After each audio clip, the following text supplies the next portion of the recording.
Alors bonjour à tous, aujourd'hui je me trouve en direct de mon bain avec une personne plutôt âgée, qui n'est pas de toute fraîcheur, notre cher Ben. Comment ça, âgé? Non, mais avec un peu plus d'âge. Voilà, à une vieille branche qui a pris place dans ce bain. Quel effet ça te fait de prendre un bain avec un garçon? Alors justement, d'être dans un bain avec un garçon n'est pas toujours aussi évident que je le pensais. Donc c'est une nouvelle expérience pour moi et je voulais tenter ça. Bon, c'est excitant, c'est avec Jérém Star, quoi de mieux? Excitant n'est pas le mot. C'est intéressant. Voilà. En tout cas, on va pouvoir revenir donc sur ton parcours dans Secret Story. Tiens, enlève tes mains parce que du coup, on voit pas ton corps, ça serait dommage. Il faut quand même faire rêver la populace. Il faut quand même dire quelque chose. Le bain est très très petit. Bah, c'est pas qu'il est petit, c'est que t'as quand même des jambes assez grosses. Donc Grand plutôt. Voilà, grande. Donc c'est vrai qu'on a du mal à trouver de l'espace, mais on va y arriver. Hein. Alors, comment vas-tu depuis ta sortie? Qu'est-ce que tu deviens? Qu'est-ce que tu fabriques? Où étais-tu passé? Depuis ma sortie, donc il y a à peu près 4 semaines, un mois, je suis de retour dans mon boulot, j'ai voyagé un peu, j'ai retrouvé ma famille et des amis, voilà, je suis retrouvé, je me suis remis dans ma vie normale et puis j'ai fait un petit peu de choses un peu avec le Prime, enfin avec l'hebdo, un peu avec TF1, etc. Donc c'était voilà, une sortie sympa. As-tu retrouvé une activité sexuelle? Alors, notre activité sexuelle a été absolument normale, enfin conséquente, comme d'habitude, tranquille. Il n'y a pas eu de plus, de moins, enfin quelque chose de très régulier. Bon, tout est resté normal. Oui, oui, tout à fait. Non, mais voilà. Bon. Voilà. Très bien. Alors, quelles étaient les véritables raisons de ce départ? Bon, on a lu et relu dans la presse tout un tas d'excuses. Tu voulais laisser la cagnotte à Vincent, tu voulais laisser la place aux jeunes. En fait, on avait surtout ras-le-bol. Oui, il y a eu plein de choses au niveau des papiers. Disons que je suis sorti, la raison principale, c'est que bien sûr qu'il y avait un petit peu, c'est pas un ennui, mais bon, le secret trouvé, il n'y a plus vraiment d'enjeu quelque part. Et ce qui est quand même le secret story, ça veut dire qu'il y a quand même des histoires de secrets. Donc, je trouve qu'en ce moment, il y en a un peu moins. Il y a un peu moins d'histoires à propos des secrets, mais et puis, pas un truc de sacrifice, mais dans le sens où je trouve que c'est vraiment un jeu de jeunes. C'est vraiment fait pour les jeunes. C'est vrai que toi, tu étais parfois un peu en décalage, notamment avec tous ces merdeux qui, jusqu'à 5 heures du mat, font la fête, s'alcoolisent. Toi, il t'a fallu à peu près 6 jours pour te remettre d'une soirée. Ouais, Jérémy, tu as entièrement raison.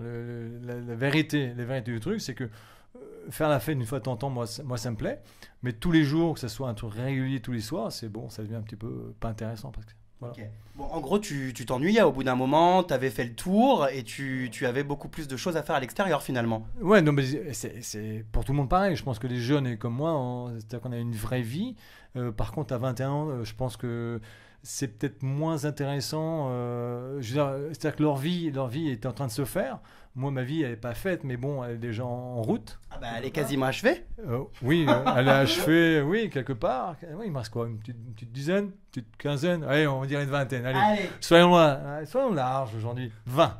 Allez, et donc, ouais, chaque jour est un peu compté pour moi. Eux, non. Voilà. Mais alors, quelle idée à 48 balais de participer à Secret Story? Qui a eu l'idée? Enfin, comment à cet âge-là on peut se dire, bah tiens, je vais aller faire une télé-réalité? Ouais, il y a pas d'idée générale. C'est pas genre, je me suis levé le matin et je me suis dit, allez, je vais faire Secret Story, ça va être super. Non, c'est pas ça. C'est des concours de circonstances. Il y a eu un casting, enfin, il n'y a pas un casting. Ils sont venus me chercher par voie Facebook, etc. Et j'aime les challenges. La vie est faite de challenges. Moi, c'est un truc que j'aime ça. Donc, ce qui fait que j'étais au casting et le casting s'est très très bien passé. En fait, j'ai bien accroché avec les gens qui faisaient le casting. On a bien rigolé, on a passé un très bon moment. Et ça, c'est ce qui est fait que, par contre, par la suite, les gens autour de moi m'ont dit ne fais pas ça, etc., etc. Donc, j'ai dit non 2, 3 fois. Et ils m'ont toujours un peu gardé un peu dans leur dossier et je suis revenu au fur et à mesure et en fait j'ai eu 2, 3 moments importants qui ont fait que ça vacillait dans leur sens où j'ai accepté de le faire, voilà. Donc ton secret, on a tout de suite découvert ton secret. Ouh, Oui, qu'est-ce qu'il fait? Il a, en plus d'avoir les poils de la barbe blanche, il a maintenant de la mousse blanche partout. On ne sait plus qui sont les poils et qui sont, enfin, où est la mousse. Bref. Donc ton secret à la base, c'était de faire partie de la famille du public, mais pourtant, tu sais que normalement quand on rentre dans Secret Story, on a des secrets. Alors apparemment, tu avais une petite liste de secrets qui auraient pu être tes secrets potentiels. J'ai une petite liste de secrets. Quels sont-ils? Vous voulez tout savoir donc sur tous mes secrets? Alors j'ai au moins 2 secrets que je peux avouer aujourd'hui, donc devant tout le monde. J'avais participé je sais pas si c'est une participation, mais j'étais pendant le tsunami du Japon en 2011. Participer, c'est vrai que c'est une drôle de participation. Oui, c'est pour ça que je voulais un peu. Voilà, j'étais donc pendant le tsunami au Japon en 2011, au mois de mars. Le 11 mars d'ailleurs. Donc voilà, j'étais là-bas, j'ai eu ça. Et deuxième chose, j'ai un truc un peu plus personnel dans ma vie, c'est que j'ai 3 enfants. J'ai 3 filles qui ont 22, 15 et 13, et de 3 pays différents. Et de 3 mères différentes. Et de 3 mères différentes, bien sûr. Ah bah voilà, on y vient. Donc la flûte à bec a été trempée un peu partout.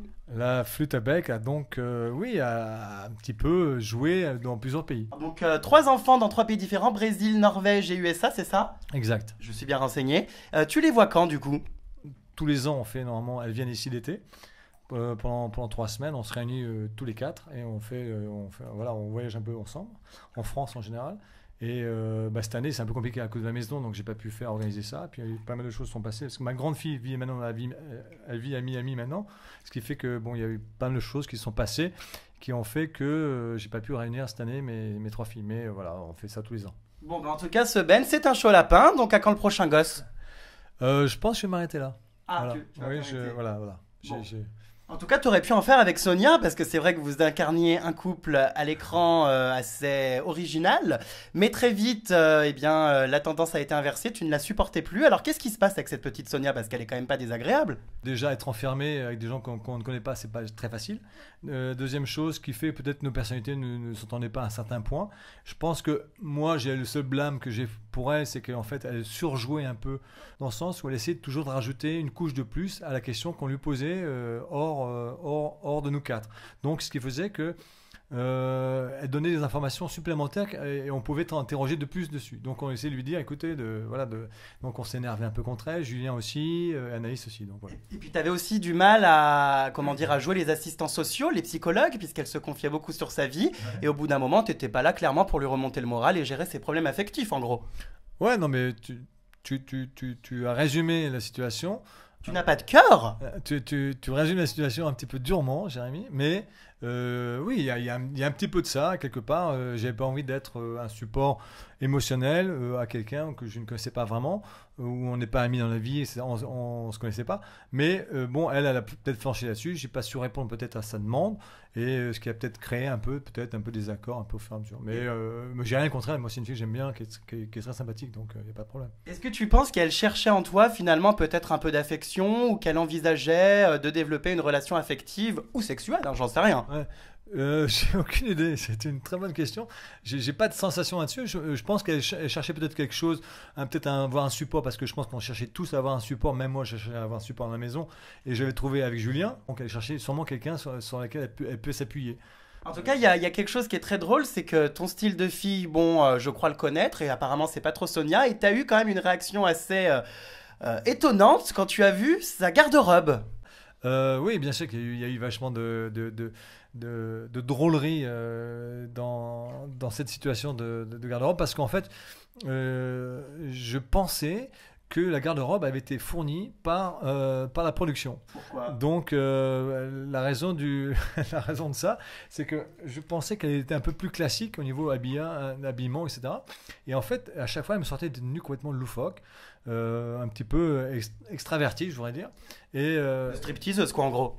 Ouais, tu vas un peu loin, Jérémy, il y a un peu de ça. Mais ouais, un petit peu pour moi. C'est pour moi de mon goût, hein. Ça veut pas dire que j'ai raison. J'ai juste dit, voilà, pour moi, c'est pas le style que j'aime particulièrement.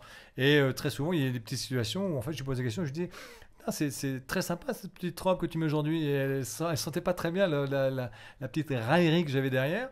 Et donc voilà, il y a une petite situation un petit peu drôle parfois avec elle. Et oui, j'étais pas un gros fan de ces fringues. En gros, trop vulgaire. C'était pas de mon goût et c'était pour moi un peu choquant d'être associé à quelqu'un comme ça au niveau. Non, mais c'est-à-dire d'être associé au niveau couple, alors que moi dans ma vie je suis pas comme ça. Et donc c'était un petit peu drôle d'être associé. Et donc pour moi c'était choquant de dire que j'étais marié avec elle alors que ma femme ne serait jamais comme ça. Donc voilà. En tout cas, la petite Sonia que j'ai reçue dans mon bain il y a quelques jours m'a confié qu'elle n'émettait pas l'hypothèse peut-être de te reconquérir ou par la suite d'avoir une petite idylle avec toi. Est-ce que dans ta tête c'est toujours autant mort ? Non, mais... Amusons-nous avec une soirée, du champagne, on peut se rouler des patins. Non ?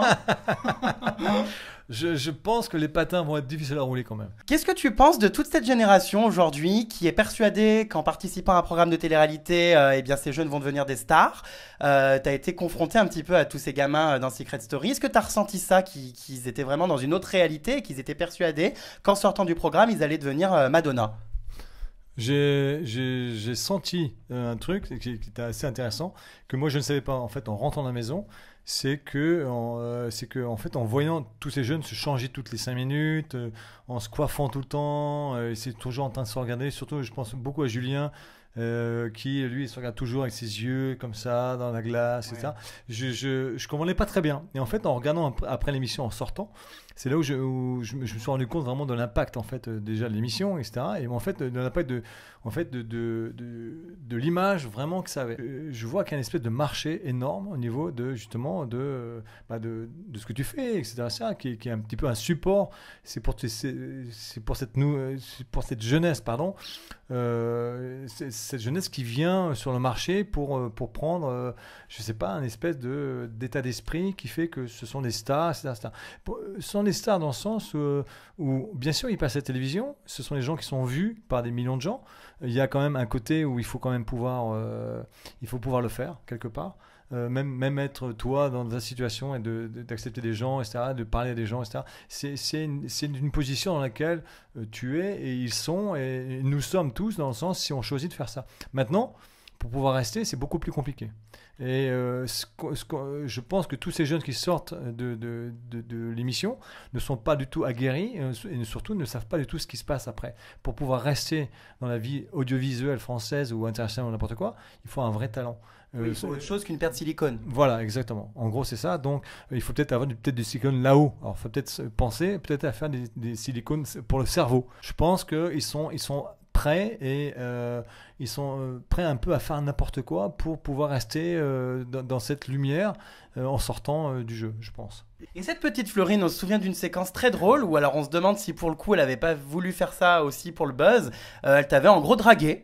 Elle était venue te voir en disant qu'elle voulait apprendre à te connaître. Toi, t'étais resté pour le coup, franchement, de marbre. C'est médusé. Je me souviens très mal de la séquence. Et d'ailleurs, il y a eu un très bon buzz, je crois, là-dessus, avec l'histoire du barème. Hein. D'ailleurs, je vais en faire une chanson, il faut comprendre ça. Ah, une chanson.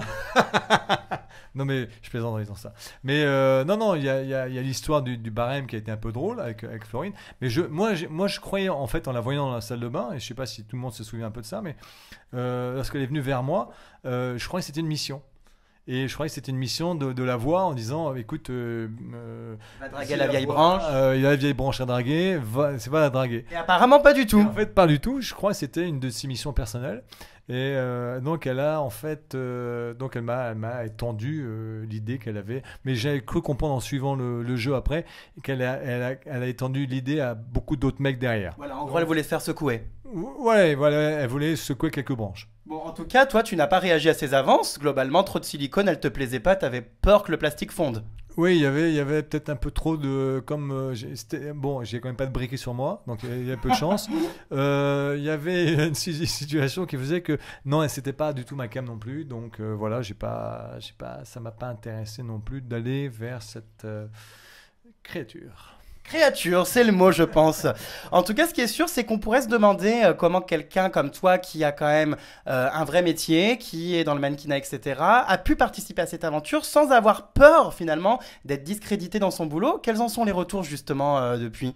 J'ai 2 clients qui m'ont envoyé des messages juste après en sortant, qui étaient inquiets parce que j'avais shooté avec eux au mois de mai, donc je suis rentré au mois de juin, et m'ont envoyé des messages. Ils ne savaient pas, parce que j'avais pas le droit de dire que je faisais Secret Story. Ils m'ont envoyé des messages d'ailleurs de réconfort quelque part, en me disant que j'avais fait un très bon TV réalité, et ça s'était bien passé, et qu'ils n'étaient pas du tout inquiets pour leur image, et de leur marque, etc. Donc je suis très content quelque part. Non, j'ai pas eu de mauvais retour du tout. Au niveau de la mode, parce qu'en fait la mode n'a rien à voir en fait vraiment avec Secret Story. Le seul truc que j'avais, c'est que mon agent de mannequin pur n'avait pas trop envie que je le fasse, et en fait quand je suis sorti, ils ont été très contents de ma prestation quelque part, donc il n'y a pas eu de problème du tout, donc voilà. Bon. C'est sûr qu'a priori, t'as pas l'air spécialement bête, hein, t'as l'air plutôt intelligent, enfin, faut pas non plus abuser trop, mais bon, voilà. Et c'est vrai qu'on comprend pas comment tu as pu participer à ce programme qui véhicule, il faut bien le dire, quand même des valeurs assez ignobles, le mensonge, la trahison, la manipulation. Quel regard tu portes là-dessus? Moi, j'ai vraiment fait ça pour plusieurs raisons. Une des raisons pour lesquelles, en fait, c'est la première, je voudrais dire, la première raison est que, en fait, moi, je suis comme ces jeunes-là.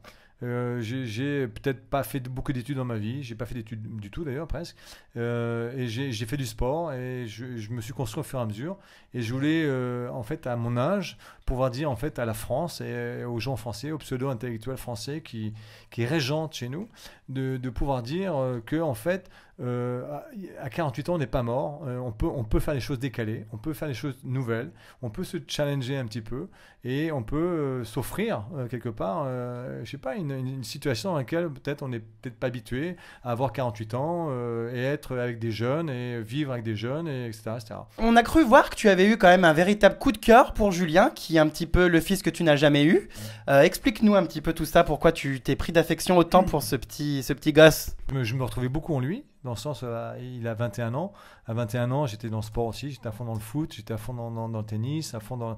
Et puis sa vie personnelle, je pense qu'il est très touché par la vie de ses parents, sa vie de mannequin maintenant, qui, moi, j'ai fait le tour de tout ça. Donc, et puis, je te dis, c'est comme je t'ai dit un peu au départ, on a tous envie dans la maison d'appartenir à quelque chose. Donc, ou alors c'est deux sœurs, ou un père, une mère. Enfin, il y a toujours une histoire. On a besoin d'appartenir à quelque chose, à quelqu'un. C'est humain, et on a besoin de s'accrocher émotionnellement à quelqu'un. Donc, on s'est accrochés tous les deux, l'un à l'autre quelque part, et comme un père et un fils, et on faisait les choses ensemble le matin. Donc, ce qui t'accroche vraiment dans une vraie histoire.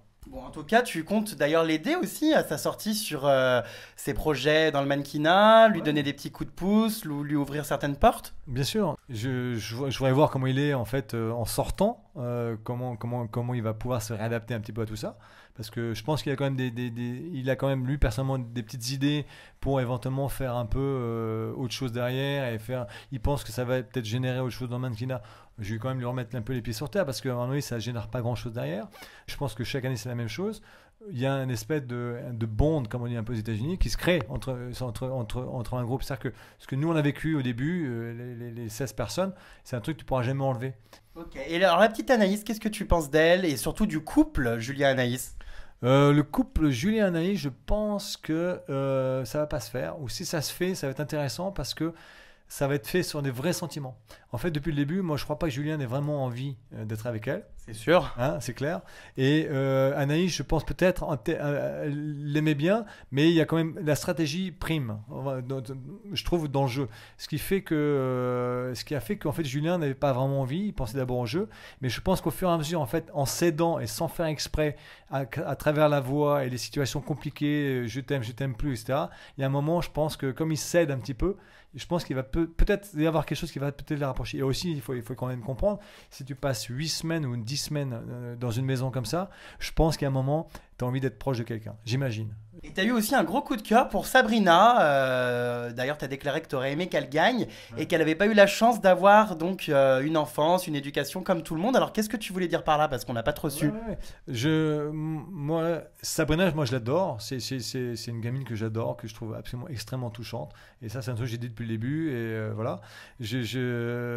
Moi, j'aurais aimé qu'elle soit en finale, qu'elle aille au bout, parce que justement, c'est un message super.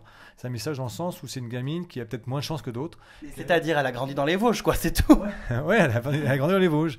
Donc, ça ne veut pas dire que c'est. En quoi c'est ne pas avoir de chance? Ouais, ça ne veut pas dire que c'est mieux ou moins bien. Mais je pense que tu as peut-être une idée moins large de l'éventail de gens que tu as autour de toi. Et je pense que les gens qui ont vécu dans les grandes villes où ils sont déjà plus adaptés à un spectre de gens un peu plus large, un peu plus d'idées et peut-être un peu plus adaptable aussi à des situations plus compliquées.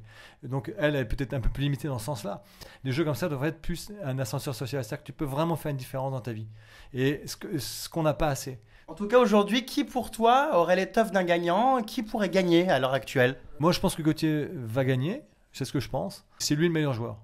pour l'instant, c'est le meilleur joueur. Vincent était un très bon joueur, mais quand il était riche et plein de pouvoir, il était très fort. Il a perdu un peu d'argent et un peu son secret, donc il se sent un peu dénudé. Anaïs, ça va gagner, je pense. Elle pourrait gagner peut-être, mais elle peut craquer et je pense qu'elle commence peut-être à arriver un petit peu au bout dans le sens où émotionnellement, elle peut-être a un peu plus de mal maintenant. J'ai l'impression de ça. Pour terminer, est-ce que refaire une télé-réalité comme Les Anges de la télé-réalité ou quoi, ça t'intéresserait? Ouais, ça pourrait m'intéresser dans le sens, mais je ne suis pas sûr. Enfin, j'ai un peu regardé d'ailleurs un petit peu les Anges de la vérité, et je suis pas sûr que les candidats soient vraiment dans ce que moi j'aimerais participer maintenant. Disons, je préférais un truc un peu plus sportif, genre Koh-Lanta, un truc comme ça. Ça m'intéresserait vraiment. Parce que je crois qu'il y a un vrai truc personnel derrière, et puis un peu sportif. Mais s'il y a un truc aussi, non, j'aimerais peut-être discuter un peu avec une personne. J'aimerais peut-être être un espèce d'accompagnateur. Peut-être la personne qui sont un peu le relais entre les candidats et peut-être les gens qui sont en train de créer tout ça. Enfin, aller chercher peut-être Enfin voilà, je préférais être le côté un peu plus prod ou peut-être un peu plus présentateur ou un truc comme ça plutôt que de faire vraiment de la télé pure. Bon bah écoute, on suivra ça avec intérêt. Merci pour cette interview en tout cas, en direct de Sbain. Si toutefois tu refais un gosse dans un autre pays, tiens-nous au courant. Bien, avec grand plaisir. Et puis on te souhaite voilà, plein de bonnes choses pour la suite et puis bah à très vite. Je voudrais quand même dire quelque chose, c'était mon premier bain avec un homme, c'était assez exceptionnel. Bon bah écoute, je suis ravi, j'espère que ça t'a fait de l'effet. Je vois que t'as les poils qui se hérissent et puis certaines réactions corporelles étranges, mais en tout cas bravo, tu as relevé le défi. Merci à toi Jérémy. À bientôt, ciao. Merci. Qu'est-ce qu'il fout à 48 ans là-dedans? Bah ouais, c'est ça. Qu'est-ce que je fous dans ce bordel? Tiens Bruno, il nous faudrait du liquide vaisselle. Parce que c'est pas du bamousse, hein, c'est du liquide vaisselle. C'est toujours. Ah bon? Ça mousse 10 fois plus vite. Ah ouais? Ouais. Tiens, pardon. C'est une voie allergénique en principe. Voilà. Il est pas très à l'aise, mais bon. Ah voilà. Quand même, tu arrives à le dire. Ça va être facile à dire, hein? C'est clair. Ah. Du coup, reprends. C'est la Gay Pride. C'est la Gay Pride. Comment ça fait qu'on perd de l'eau autant? Je sais pas, si tu dois l'absorber avec ton corps. Ouais, n'hésite pas à mettre un peu plus de mousse là entre tes jambes, parce que du coup on va finir par voir la flûte avec. Ah ouais. Ça sera embêtant.